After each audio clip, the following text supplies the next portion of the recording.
Y dirán ustedes, Luis Fer, ¿no nos has dicho de qué vais a hablar hoy en el programa? Bueno, estando Javier Sáenz de Cenzano, fondo managers de Advalor, siendo uno de los fondos más prometedores de los que tiene el catálogo de Advalor, pues yo creo que nos podemos centrar un poco en novedades que tenemos, novedades que se pueden anunciar, novedades en el fondo managers, algún manager nuevo incorporado. Pero Javier, yo es que tengo las tradiciones que me atan y la primera pregunta se la tengo que dar a Luis Alberto Iglesias, pero yo creo que estamos aquí todos deseando disparar. Bueno, así es una que Luigi, atadura suave, Luis Fer. no, bueno, y encantado de que seas tú el que ahora... Eso es. Bueno, pues vamos allá. Bueno, has dicho que es un fondo prometedor, yo creo que es un fondo ya rendidor, es decir, ya es un fondo que tiene una trayectoria, una carrera y que ha rendido. Entonces, Javier, te pediría que para quienes empiezan a escuchar el programa, porque siempre se enganchan al Tu Dinero personas nuevas y puede ser que hoy sea su primer programa, explícanos brevemente qué pretende el fondo, ¿de acuerdo? Y sobre todo los rendimientos que ha dado en estos años de carrera que lleváis ya en Advalor. Y también, por recapitular, hablamos de inversión en pequeña capitalización, small caps, hablamos de 5, creo que son los gestores actuales, que 6 están, actualmente. 6 actualmente, y te quería preguntar qué tipo de compañías dentro de esa categoría o tipología de compañía son las que están más representadas. Si hay un sesgo más hacia energía o consumo, defensivo, porque aquí sabemos todos que es un enfoque además value, no por nada la casa se llama Advalor. Entonces, coméntanos un poquito esta ficha general y luego el rendimiento del fondo en los últimos años. Muy bien, son 4 o 5 preguntas en una, así que voy a intentar ser breve o hacer un pequeño resumen, ¿no? Por responder la primera, el fondo es un fondo de renta variable, invierte en acciones a nivel global y lo que hacemos es delegar la gestión en una serie de managers, de gestores externos a Advalor, que son especialistas en un nicho de mercado concreto para que inviertan para nosotros, ¿no? A nuestro nombre. Lo hemos dicho muchas veces, no es un fondo de fondos, sino que invertimos directamente en las compañías que cada uno de esos managers, a través de un análisis exhaustivo de cada inversión, hace para nosotros, ¿no? Entonces la cartera queda compuesta por un conjunto de, digamos, mejores ideas de algunos de los que consideramos que son los mejores gestores de inversiones del mundo y que en muchos casos pues complementan cosas que desde Advalor, desde el equipo propio de inversiones de Advalor, pues no podríamos llegar, ¿no? Y algunas de las novedades van en ese camino como luego comentaremos.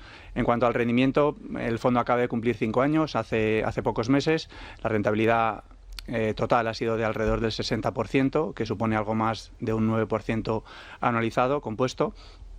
Y bueno, yo diría que quizá no está mal, pero la rentabilidad, pero está por debajo de la rentabilidad de doble dígito, que es el objetivo al que aspira el fondo, y pensamos que, bueno, por las razones que luego comentaremos, creemos que lo mejor para el fondo está todavía por llegar, ¿no? Es verdad que hemos tenido unos años desde que comenzó el fondo y quizá extendiéndolo más, ¿no? Los últimos 10-15 años de mercado, donde nuestro estilo de inversión más centrado en compañías de valor, más compañías más pequeñas, ha tenido un fuerte viento en contra, digamos. Han sido las compañías más de crecimiento, más de gran capitalización las que han tirado del mercado. Luego pensamos que con un poquito más de viento a favor en lugar de en contra y con la buena selección que hacen de títulos concretos nuestros managers, pues el futuro, y sobre todo teniendo en cuenta las valoraciones a las que cotizan las compañías en cartera, creemos que lo mejor, como digo, está por llegar para este fondo.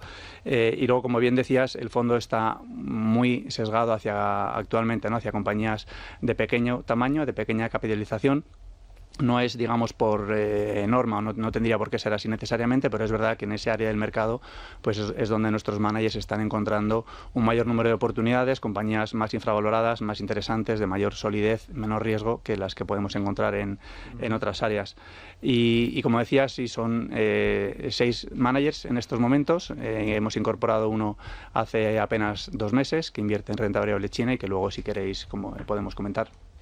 Una aclaración, por dejar claro cuál es la función de Advalor en este fondo en particular. Has comentado que compráis según la recomendación de los gestores y luego la gestión de la cartera la lleváis vosotros. No, bueno, la ejecución de las órdenes las hace directamente cada uno de los managers. Es decir, no nos recomiendan solamente, sino que hacen la pura ejecución de las órdenes, lo que es mucho más eficiente, digamos, desde un punto de vista operativo. ¿Y la ponderación de las acciones dentro de la cartera? Eso lo deciden ellos. Nosotros, en definitiva, si consideramos que hemos encontrado algunos de los mejores gestores del mundo y los ponemos en un solo fondo, lo que queremos es darles la libertad para hacer lo que saben hacer, para nosotros no restringirles de manera artificial en aquello en lo que pueden invertir y lo que no. Lógicamente discutimos con ellos las inversiones que tienen, les intentamos hacer esa prueba del algodón, ¿no? Para analizar si sus procesos de análisis de compañías y de procesos de inversión son lo suficientemente robustos, y esa es nuestra labor desde el equipo de inversiones de AdValor,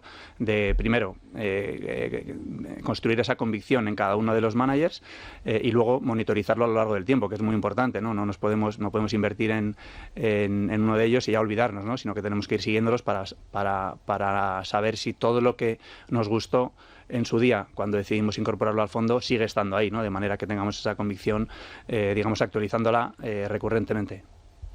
Javier, háblanos de esta gran novedad, la incorporación de vuestro último manager, porque, tu función esencial es la de, precisamente, analizar buenos gestores alrededor del mundo, y habéis escogido un nuevo gestor con unas particularidades muy específicas. Muy particulares. Muy particulares, porque invierte fundamentalmente, exclusivamente en compañías chinas, ¿no? Exacto. Sí, de hecho, perdona, Javier, Beltrán, si no recuerdo mal, la última vez que estuvo aquí, sí. No recuerdo si off the record o on the record, sí que dijo, preguntamos por Asia y dijo que estábamos muy interesados y que a lo mejor había algún anuncio de Asia, y aquí lo tenemos, ¿no, Javier? Sí, así es, en Asia y en concreto en China, es cierto que llevábamos muchos años mirando, analizando, buscando gestores que pudiésemos incorporar al fondo de managers, básicamente por 3-4 razones muy sencillas, ¿no? Primero, es el segundo país más grande del mundo en términos de PIB, con casi el 20% del PIB global. Y que además sigue creciendo, por cierto. Es un mercado que además, en cuanto al mercado de capitales, es muy profundo, tiene muchísimas compañías, muchísimas oportunidades de inversión y además relativamente ineficiente. En tercer lugar, complementa muy bien lo que ya tenemos en AdValor, ¿no? Y desde un punto de vista de nuestros otros vehículos, también ¿no? De compañías chinas que tienen una serie de dinámicas que son muy diferentes a lo que son nuestras otras inversiones, y además es un mercado donde, si eres extranjero, es tremendamente complicado ser capaz de invertir de una forma sólida y con un proceso de inversión que sea mínimamente coherente, ¿no? Y entonces creemos que tiene muchísimo sentido que un gestor local, en este caso pues lleva 30 años, ¿no? Invirtiendo en compañías chinas, que lógicamente conoce el idioma, la cultura, el ecosistema político, las dinámicas económicas, conoce el sistema regulatorio, las amenazas regulatorias que pueden venir, conoce los equipos directivos, conoce quiénes son los buenos y los malos en las diferentes compañías. Bueno, pues creemos que siempre es importante, ¿no? Pero más si cabe en China, ir de la mano de un gestor local es definitivamente fundamental, ¿no? Entonces, dentro de esa labor, como decía, hemos analizado muchísimos gestores a lo largo de estos años, y como decía Peter Lynch, ¿no? Si quieres tener éxito en la bolsa, tienes que levantar el máximo número posible de rocas, ¿no? Para ver si hay cangrejos debajo, a ver si hay algo debajo, ¿no? Y lógicamente lo que intentamos hacer es conocer, vamos a un país como puede ser China en este caso, e intentamos conocer a todas las gestoras que potencialmente podrían ser interesantes, ¿no? Que sean tipo boutique, que sean especialistas, que no sean demasiado grandes en volumen, que cuente con un equipo muy experimentado, que tengan un estilo de inversión centrado en la selección de compañías, en carteras concentradas, conociendo muy bien cada una de ellas. Y cuando aplicas todos esos filtros, la realidad es que muchos de los gestores pues se te caen por el camino, ¿no? En este caso, después de mucho tiempo analizando, como digo, miramos cerca de 60-70 gestoras locales en China, hasta que encontramos con esta que realmente cumplía con todos esos criterios que comentaba, y además que luego supiesen analizar compañías, que fuesen buenos inversores, ¿no? Porque esto que he comentado son condiciones necesarias, pero no suficientes, ¿no? La suficiente es que, además de todo eso, todo ese ecosistema correcto, pues sepan analizar compañías y sepan construir carteras, ¿no? Entonces, bueno, pues ese proceso, como digo, nos ha llevado mucho tiempo, y ahora pues por fin hemos encontrado uno que cuadra con todo eso. Y si me permites, ¿qué es lo que más te convenció para decantaros por este gestor, por esta gestora, Xiaofan Din, cuya compañía se llama Fountain Cap Research? Dices que habéis analizado 60-70 gestoras en profundidad chinas. ¿Qué es lo que os convenció de esta en particular? Bueno, son muchísimos factores, ¿no? Al final lo que analizamos es tanto el ecosistema de la compañía en su conjunto, el equipo de inversiones, la experiencia que tiene, cómo trabajan juntos, qué incentivos tienen, el famoso skin in the game, ¿no? Que inviertan su propio dinero en las estrategias que gestionan, que no quieran lanzar productos de moda continuamente, sino que se ciñan a lo que saben hacer y a lo que hacen bien. En este caso, Xiaofang es un gestor con más de 30 años de experiencia. Ha trabajado en 3 gestoras muy conocidas occidentales, digamos, Manning & Napier, una gestora clásica de las legendarias en Estados Unidos, en Jardine Fleming, que fue una de las gestoras que invertían en Asia más populares de los 90, que fue luego comprada por JP Morgan, y luego trabajó en Capital Group, gestora muy conocida donde el análisis que realizan es muy potente, ¿no? Esta trayectoria más de casa occidental, pero a la vez combinada con esa experiencia de ser local en China. Xiaofang además había trabajado en el órgano principal económico en China en los 80, luego digamos que conoce todo el ecosistema, conoce cómo funcionan las cosas, ¿no? y lógicamente pues tiene una serie de contactos a diferentes niveles que son muy interesantes. Todo eso hace que sea un gestor para nosotros muy potente, ¿no?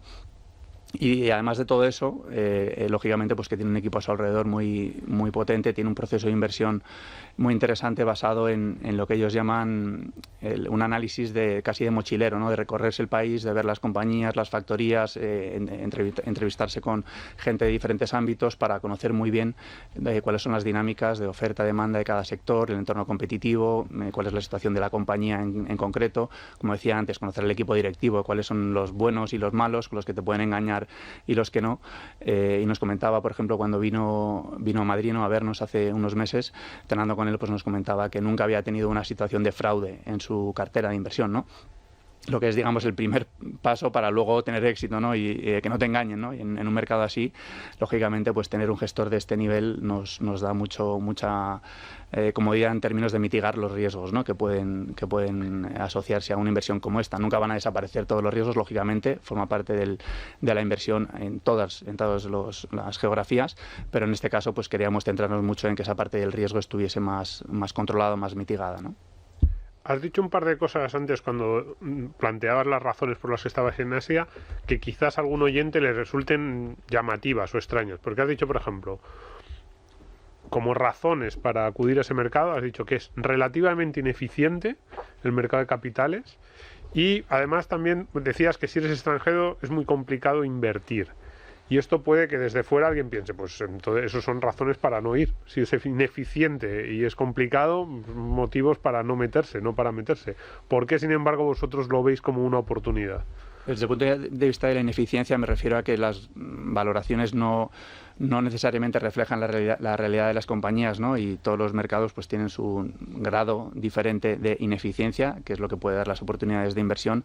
En este caso, yo por la experiencia, viendo todos esos gestores, ¿no?, que comentaba anteriormente, en China hay muchísimo gestor que digamos que invierte a muy corto plazo, intentando comprar lo que está más de moda y sin tener muy en cuenta las valoraciones, ¿no? Y digamos, y sin hacer un análisis robusto de cada una de las compañías en cartera. Eso hace que los que sí lo hacen pues tengan esa pequeña ventaja de bueno, pues haciendo las cosas bien y siguiendo un estilo de inversión o un proceso de inversión muy consistente, pues poder añadir valor, ¿no? Y luego desde el punto de vista de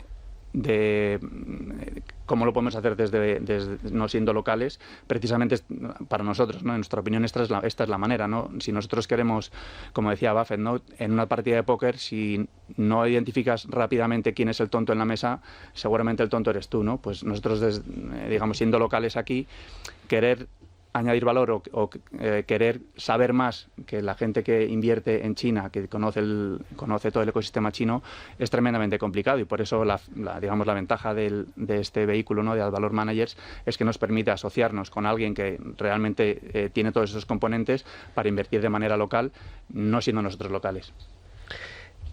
Te quiero preguntar, Javier, por el proceso de incorporación de nuevos managers y caída de managers en caso de que se produzcan, un poco por cómo nació el fondo y la consistencia que tuvisteis con los managers con los que arrancasteis.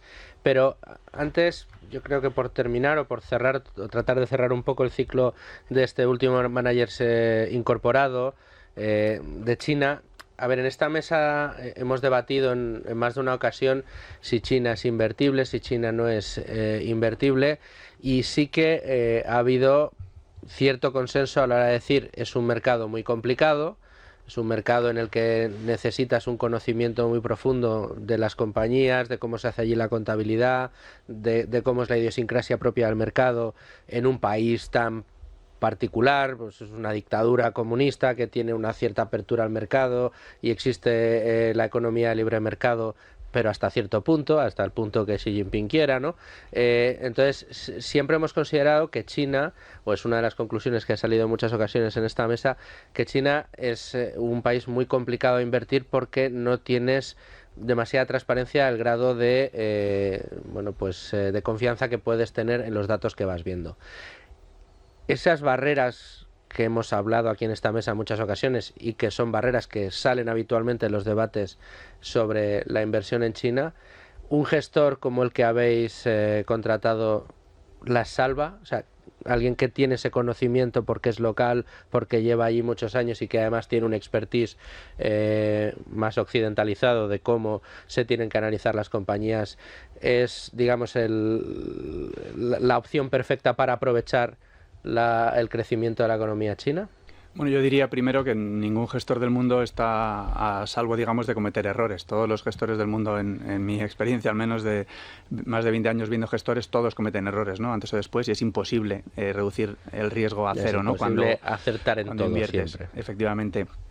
Dicho esto, precisamente lo que decía antes, este gestor nos gustaba especialmente porque la parte del riesgo de todos esos factores que comentabas, ¿no? Riesgos geopolíticos, riesgos regulatorios, riesgos políticos, riesgos de fraude, riesgo de contabilidad, bueno, riesgos de que el management no esté alineado con los inversores, está ahí, ¿no? Y en algunos de esos aspectos será mayor, en otros menor, y comparado con otras geografías, pues de nuevo habrá que tenerlo más o menos en cuenta, ¿no? Nosotros creemos que, sabiendo que el riesgo cero no existe, esta forma de invertir en China pues es, digamos, una forma más cauta que hacerlo de otra manera, ¿no? Es un gestor que presta atención a las valoraciones, como decía antes, muy importante. Nosotros siempre lo decimos, ¿no? En Advalor, que el ancla para invertir bien es comprar barato, ¿no? Y en China es muy complicado encontrar gestores que realmente tengan ese foco en la valoración, ¿no? Desde un punto de vista de precio, todos esos riesgos, digamos, o la mayoría de esos riesgos, creemos que el mercado seguramente lo está descontando en una gran parte, ¿no? Si miras el comportamiento de la bolsa china en los últimos 4 años, pues ha caído un 55-60% según el índice que cojas, ¿no? Eso hace que digamos, el margen de seguridad respecto al precio que estamos pagando por nuestras inversiones, pues sea más alto, ¿no? Para una inversión para los próximos 5 o 10 años, pues no parece que sea digamos que sea un mal momento para una inversión siempre con ese periodo a largo plazo, y teniendo en cuenta que bueno, pues este proceso de inversión que aplican en China pues está muy centrado en digamos guardar los activos, digamos, y luego ya intentar generar rentabilidad. Déjame, Luigi, solo una pregunta, tengo mucha curiosidad.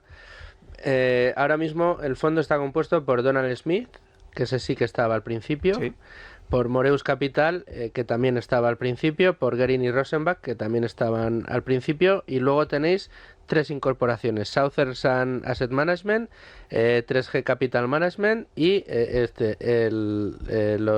la gestora china Fountain Camp Research and Investment. Esos son los gestores que componen, los managers que componen las mejores ideas del fondo. Claro, en un fondo al uso, como pueda ser el Internacional de Advalor, pues estamos acostumbrados a que nos cuenten sus gestores. Bueno, pues hemos visto una compañía que es una gran compañía, que está cotizando a un PER muy bajo, que tiene una capacidad de crecimiento enorme. Entonces esa compañía estará en Advalor hasta que se acerque al precio objetivo, momento en el que se desinvertirá total o parcialmente y se pasará a otra compañía. En el caso de los gestores, ¿cómo lo planteas? ¿Ves un techo de crecimiento en cada uno de ellos y en ese momento dejará de formar parte de las ideas del fondo? ¿De repente aparecen ideas buenísimas y los quieres incorporar? cambias fichas? ¿Cómo lo vas haciendo? Bueno, la idea con... Porque ahora sí que ha habido bastante movimiento respecto a lo que hemos tenido años anteriores. Sí, siempre incorporaremos managers nuevos si creemos que aportan algo, que realmente añaden valor en un área nueva o incluso en un mismo área, pero desde un enfoque un poco diferente. Nunca vamos a tener 15, 20 managers en el fondo, pero sí podemos tener pues 5, 6, 7, 4. No hay número mágico, diría yo. Lo que sí queremos, como digo, es que digamos, cada uno tenga su papel dentro de la cartera, ¿no? Y se trata de seguir mirando, seguir buscando en cualquier parte del mundo, como digo, para intentar añadir algo, ¿no? con gestores que realmente nos aporten. Son procesos de análisis por nuestra parte muy largos.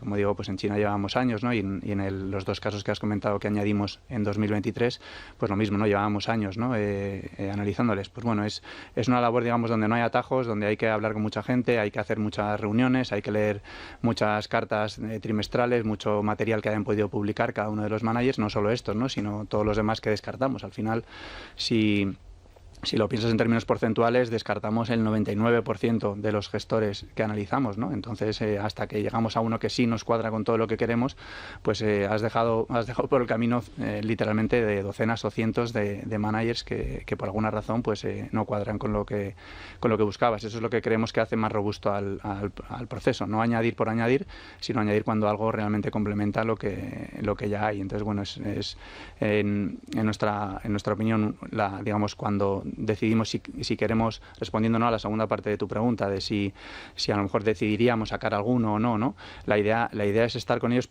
por mucho tiempo, ¿no? Con algunos llevamos pues 5 años, ¿no? Desde que nació el fondo, y la idea es estar, pues si todo va bien, pues 10, 15 o 20 años, ¿no? Que lógicamente las cosas cambian y hay que seguirlos muy de cerca, pero si las cosas por las que invertimos en ellos en su día siguen estando ahí, la idea es mantenerles, ¿no? Y es verdad que alguno puede subir mucho, pero es que ellos mismos van a refrescar la cartera. Es decir, ellos no invierten en una cosa y de forma estática se quedan ahí, sino que igual que hace el equipo de inversiones de Advalor, continuamente pues las compañías que han subido más, que a lo mejor les queda menor recorrido o donde el margen de seguridad ya es menor, pues a lo mejor ahí queremos salirnos, ¿no? O el manager quiere salirse e invertir en otras cosas que pueden ser interesantes. Entonces esa labor continua de reciclaje de la cartera, que al final es su trabajo en el día a día, es lo que hace que si todos los componentes más estructurales del manager siguen ahí, pues nosotros seguiremos con ellos. Javier, ¿significaría esto? ¿Sería muy equivocado entender esta entrada de Xiofunding, de la gestora Fountain Cap Research, como una llamada de atención al inversor para alertarle de que las probabilidades o las posibilidades de encontrar mejor valor están ahora en Asia? Y más concretamente en China. No sé si alguno de los oyentes pueda pensar que es que van a darle a lo mejor un sexto, que entiendo yo que no, de los activos bajo gestión de este fondo va a estar invertido en compañías chinas. No sé si es una conclusión correcta que se pueda sacar, porque dices, bueno, sean las que aporte Xiofunding, las ideas que aporta la cartera, entiendo que cualquiera de los demás gestores también podría estar invirtiendo en compañías chinas, lo cual podría, de nuevo, al comienzo de la reflexión, pregunta sobre representar ese tipo de negocios dentro del fondo, porque eso es una apuesta clara por esa región del mundo. Bueno, es más que una apuesta, es una inversión estructural hacia esa economía, ¿no? Por las razones que decía antes, es una economía enorme, con muchísimas oportunidades, y no estamos haciendo, digamos, una decisión de hay que invertir en China para los próximos 6 meses, sino queremos tener exposición a China para los próximos 15 años o 10 años. Eso es un poco digamos, el ejercicio mental que hacemos a la hora de buscar, como digo, un gestor aquí, ¿no? Hemos invertido con ellos alrededor del 10% de la cartera, un poco, digamos, dimensionándola según pensamos que tiene sentido, y yo diría, para el inversor medio es, digamos, tremendamente complicado, de nuevo, ¿no? Volviendo al punto que decíamos antes, invertir en China, ¿no? Hay que tener muchísimo cuidado. Si uno invierte en los índices, pues los índices tienen un componente de bancos, de compañías estatales o parcialmente propiedad del Estado que quizá uno quiere invertir o quizá no, y hay que analizar cada uno de los casos. Luego de nuevo es un área donde para el inversor medio de a pie es tremendamente complicado, ¿no? Y sobre todo desde España o desde Europa.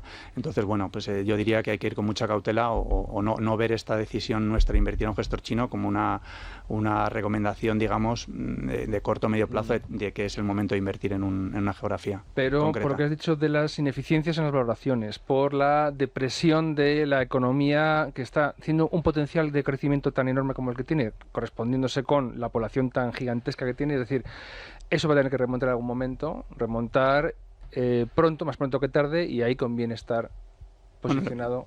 Las compañías, si mirando un poco las compañías que tiene Xiaofang, ¿no?, en su fondo, en su cartera, bueno, pues tienes compañías, y simplificando, ¿no?, de nuevo demasiado, pero si miras las valoraciones a nivel agregado, están cotizando a 11, 12, 13 veces beneficios, y son compañías, en este caso concreto, en esta cartera, que están creciendo al 25 o 30%. Entonces, claro, son digamos, valoraciones relacionadas con el crecimiento que tienen muy importante, ¿no? Si pensásemos en, bueno, queremos invertir en compañías que crecen a esos niveles, pero tenemos que pagar 35, 40, 50 veces beneficios, pues seguramente nos sentiríamos más incómodos, ¿no? Entonces es, bueno, pues la combinación de ambos factores y, como digo, encontrar un manager que tenga en cuenta esas valoraciones, que parece una obviedad decirlo, ¿no? Y más en esta mesa donde todos pues sabéis lo importante que es, ¿no?, lo crítico que es las valoraciones, pero en algunas jurisdicciones no lo es tanto, ¿no? Entonces ir de la mano de un proceso de inversión que tenga ese énfasis en controlar el riesgo, en sentido de evitar pérdidas permanentes de capital y de hacer ese análisis de compañías de forma que tengamos ese potencial a la vez que mitigamos los riesgos, pues nos parece la forma, digamos, más inteligente, ¿no?, de acercarnos a ese mercado.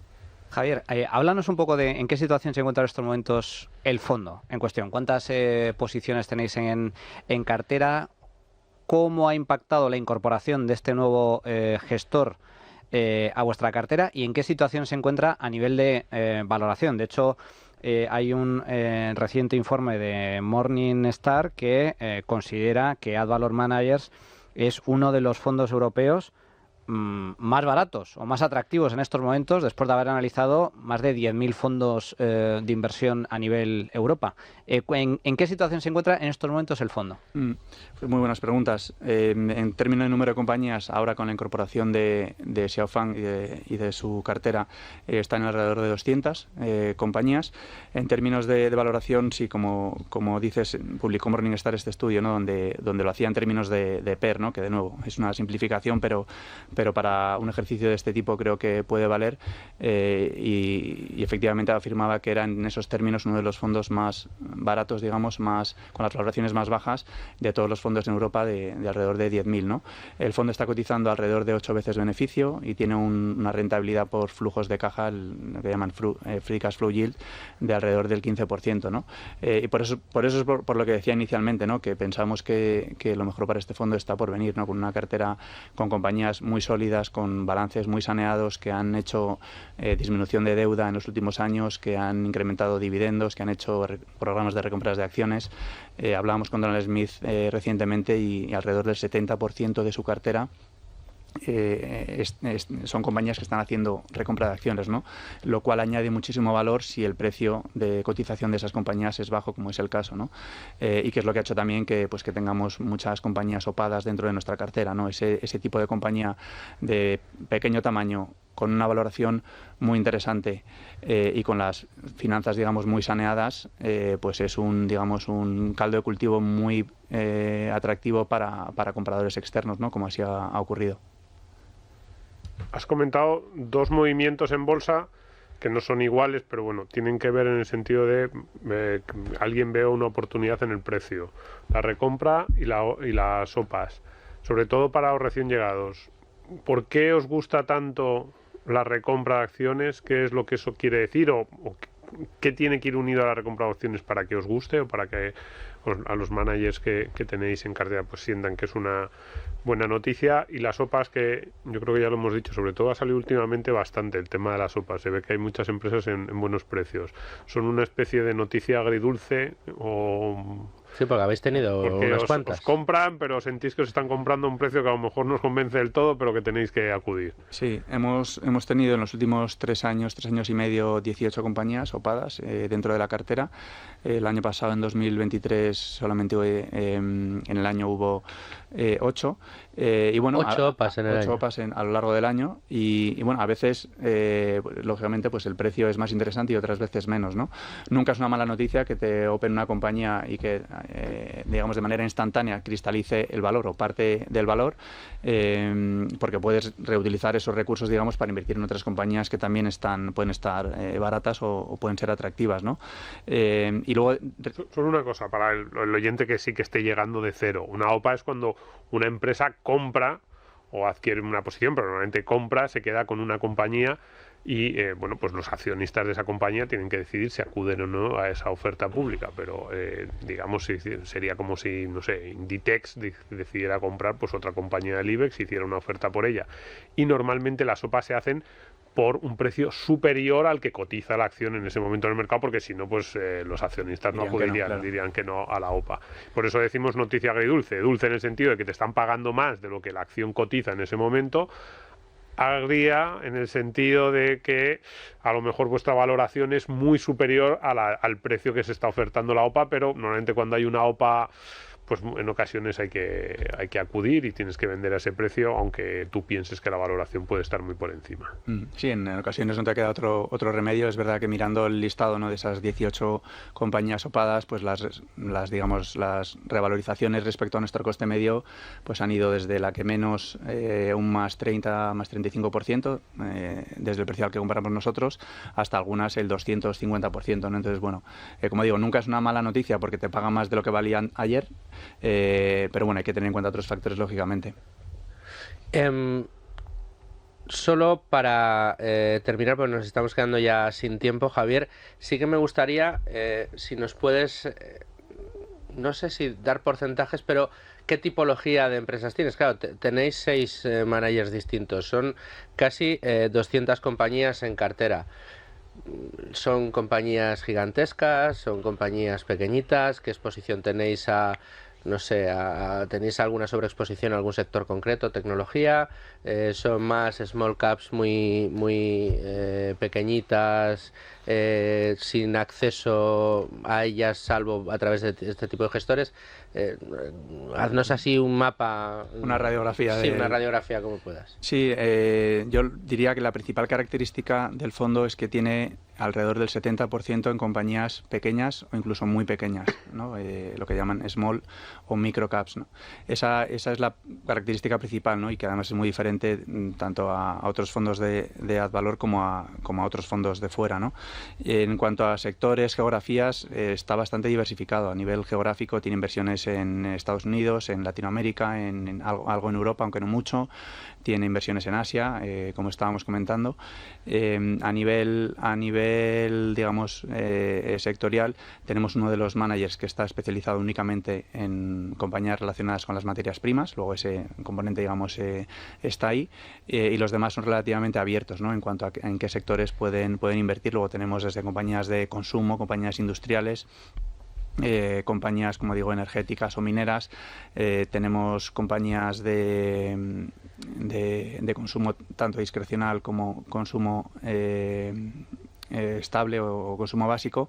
Bueno, hay un poco de todo, ¿no? No hay un sesgo muy claro hacia un lado u otro, pero sí diría que esa parte de pequeñas compañías, porque por un lado, por lo que decía anteriormente, creemos que el mercado en unas áreas está quizá demasiado caro, ¿no?, sobre todo en grandes compañías, y con las compañías pequeñas se han quedado un poco de lado, ¿no?, en los últimos 10-15 años, que ha hecho que haya oportunidades muy interesantes. Al final suelen ser compañías, digamos, donde el camino está menos transitado. Si uno quiere, no sé, coger setas, pues lo va a tener más fácil en un pequeño bosque en Asturias que si se va a la calle Serrano de Madrid e intenta buscar setas, ¿no? Pues nos vamos a sitios, o los managers se van a sitios donde muchas veces las compañías no tienen cobertura por parte de los analistas de Wall Street, como inversores institucionales no pueden invertir porque son demasiado pequeñas.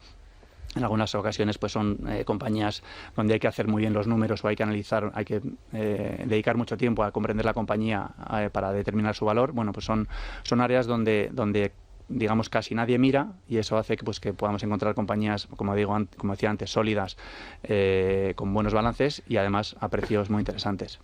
Bueno, y trabajos como este les hacen merecedores del premio European Funds Trophy 2024 a la mejor gestora española que habéis recibido en marzo, y estar nominados al premio Mejor Gestor de Fondos 2024 en Renta Variable Global por Citywire. O